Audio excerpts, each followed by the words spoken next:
Alright guys, what's going on? We're back again with yet another video, and today we have the long-awaited, the much anticipated, the brand new update on the cancer situation.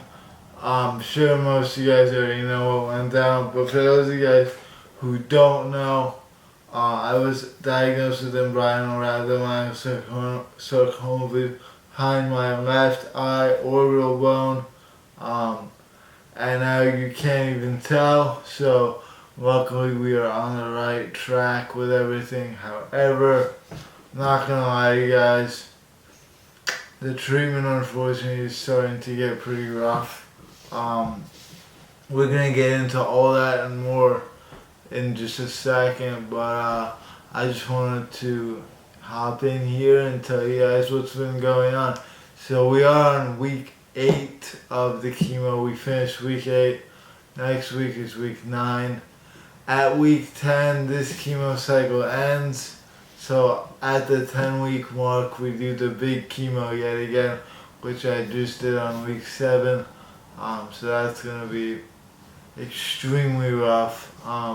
We do have an appointment with the Proton Center on September 9th. We're not actually going to the center. I believe we're going to Sloan Kettering, but we're going to get an update as to how that is exactly going to work. For those of you guys who don't know how proton therapy works, it basically shoots beams of radiation towards whatever the affected cancer area is. In this case, it would be my eye.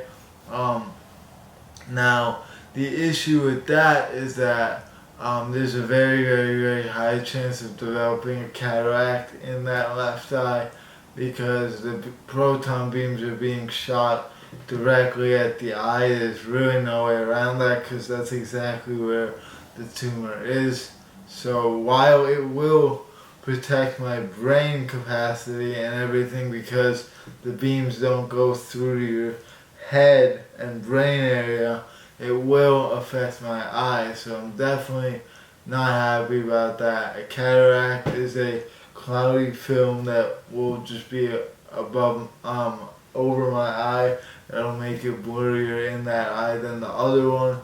If I had to say right now, I would say the affected eye is still slightly worse than the other eye, but I do believe in due time it will probably fix itself. If not for the proton, unfortunately, with the proton, obviously that eye will not be the same. And I guess that's just something I'm gonna have to live with unless we somehow find a way out of it.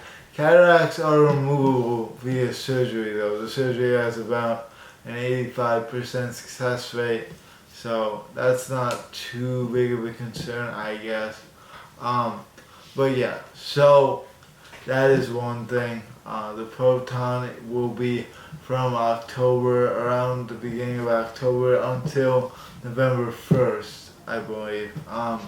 Depending on the MRI and the PET scan, which we are doing on September 24th, after a 2-week break concluding the first session of the chemo. Actually, it's more like 3 weeks, I guess.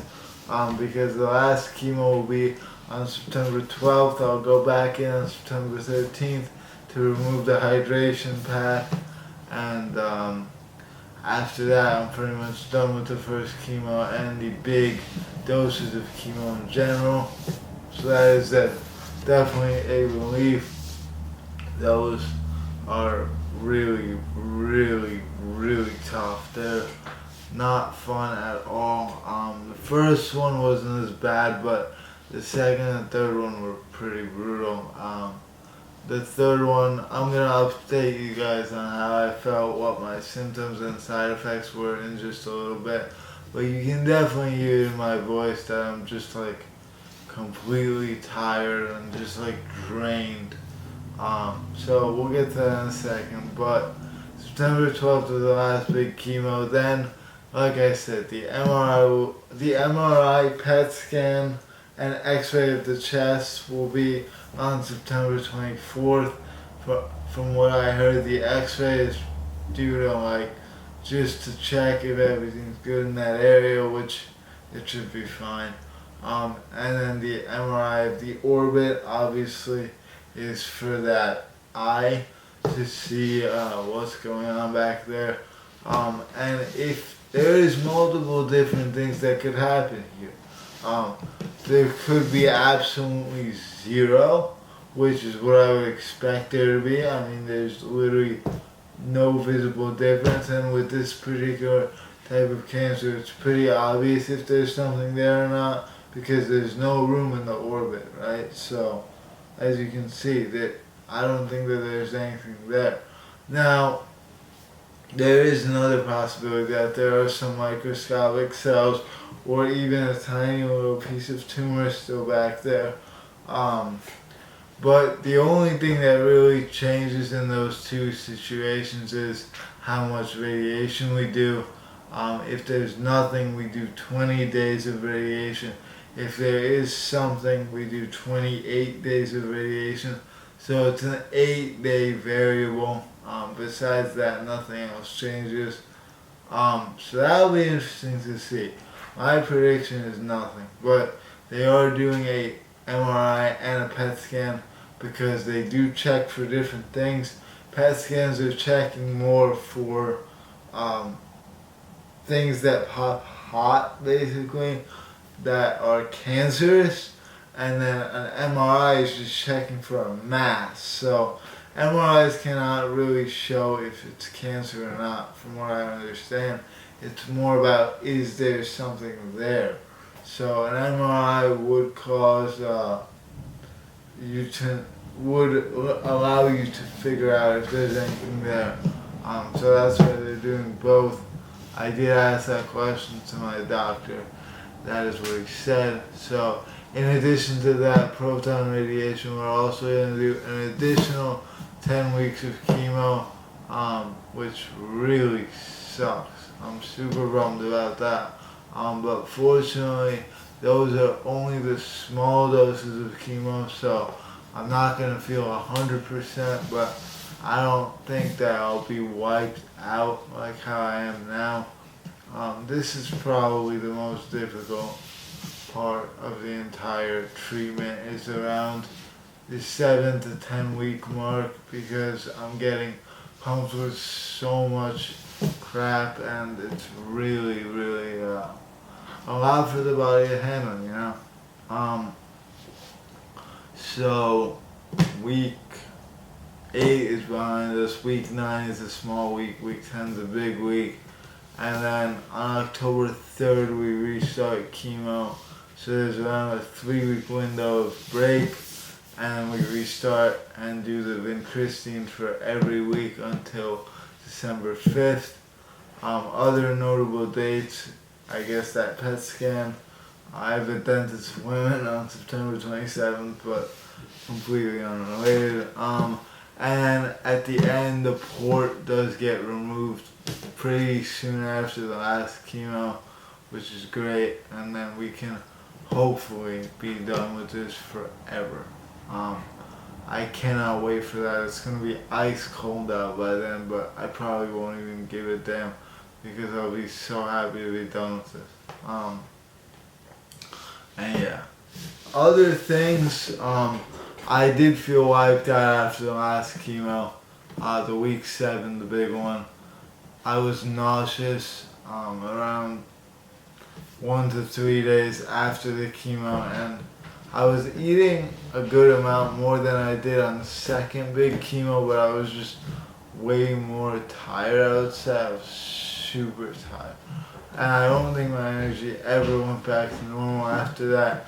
There were a couple of days when I did like rigorous activities in the city and such, but they all wiped me out. Like after I did them, I slept for like so much. So yeah, definitely drained. If you look at my previous videos, I don't think there was that noticeable of an energy decrease. Now there is. So tiredness is the main thing. Nausea is the second most. The neuropathy that was suspected to occur due to the vincristine That never happened, thank God. So far it never did. I expect that to stay the same, but of course you never know. I'm gonna be honest with you guys, there also are, if you guys are undergoing chemo, I'm just gonna say this as well. There's some problems down there, like it's not as active as it once was, mostly due to the fact that you're always tired. So that's something that you definitely have to keep in mind, as something that you gotta like kind of expect. So yeah, I'm just saying that would be something to keep in mind. Another really big issue that I had was that I got into a car accident. Unfortunately, I know it sounds like the world is ending, but probably in a few weeks I'll be feeling back to normal. It's really dumb what happened. It was completely my fault. I basically just, when someone was driving up to a stop sign, I assumed that they would go quicker than they did. And I looked to the left to try and see if oncoming traffic was coming. And then I looked back over and I just hit the car in front of me. I've never been in an accident before. So I was pretty mad at myself. Thankfully the damage was not anything crazy. I mean the bumper was scratched. And that was about it.